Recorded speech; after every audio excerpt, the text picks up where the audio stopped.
Thank you, Professor Eck. And we now ask you to begin your dinner and enjoy. We'll come back to you shortly with a few brief statements. But I would like to thank all of you for joining us at this dinner this evening in honor of our 2016 Humanitarian of the Year, Her Excellency State Councilor Aung San Suu Kyi. So please relax, meet your neighbor, and the most interesting person here tonight is the person sitting next to you. Thank you. I want to say what an honor it has been for me to meet and experience the grace and graciousness of a wonderful guest. I watched our guest of honor engage our students over at Wadsworth House, about 20 of our student leaders.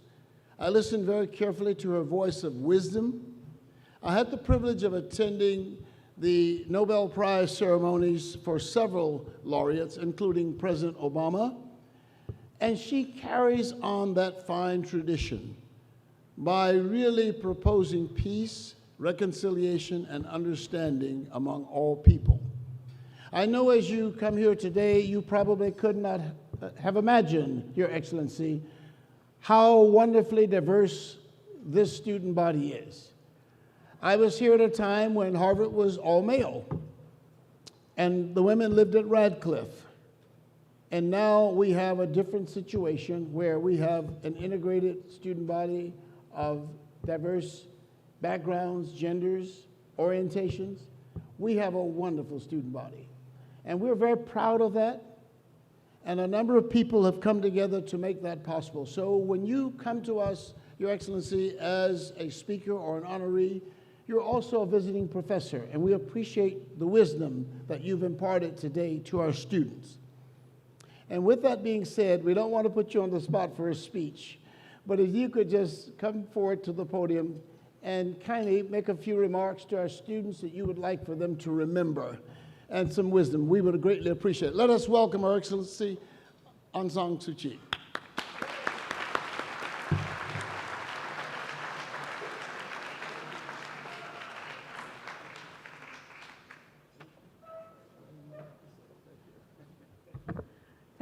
Thank you for letting me get away with just a few remarks. And these remarks I shall base on the conversation I've been having with, I don't know whether I should say Dr. Eck or Professor Eck. Diana is good enough. All right, I was having with Diana, discussing the fact that we both agree that education is about building relations. And that, I think, is what I would like to base my remarks on, because my other neighbor, Tavtumi, said to me that there are some students here who work too hard. They work day and night in the library and they hardly do anything else. So are they really getting an education?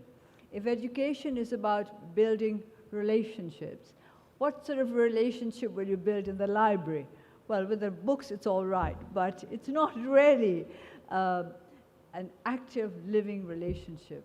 So I would just like to say that those of you who are at university, you should use your time to build up relationships that will last you for life. I have been helped throughout my most difficult years by friends I made at Oxford. By the way, I know all about institutions which were all male and all very elitist, but things have changed at Oxford too. And those friends that I made there have remained loyal to me over the years and have helped me by espousing my cause wherever they may be. And that is what friendship is all about. It never comes to an end. So while you're at university, all right, you're here to get an education, you're here to get a good degree, but please look upon this as an opportunity to get real friends. And there's no other place where you can build up true friendships, because here you have the opportunity. You have the opportunity because you see each other every day, you eat together, you study together, you play together, and then you are at a stage where your mind is receptive and your mind is expanding and receptive, and you can take in things more easily than you will ever be able to do at any other time of your life. And because of that, the friendships that you've built here are very special, very strong. In 2012, I went back to Oxford for the first time in 25 years. And I met one of my friends there. We sat down on her bed to talk, and it didn't matter that we had not seen each other for 25 years, and that we had not really communicated with each other either, because my post never got to me. And she used to send me postcards, but since I didn't receive any of them, we had never really been in communication. But that made no difference to the fact that we could pick up where we had left off. So may I say to all of you who are, I suppose, very keen to get very good degrees, that better than the best degrees is a really good friend. And then may I congratulate you by saying that I think this is a very good educational institution, because you've got the temperature of the room just right.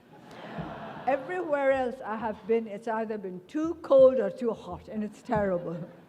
And that's a waste of energy. Either the air conditioning is on full blast, or they've put on the heater unnecessarily. So I congratulate you on having learned one of the basic facts of a harmonious life, a sense of balance. And for us Buddhists, we would say it is the middle way. And we were talking about open-mindedness, about tolerance. And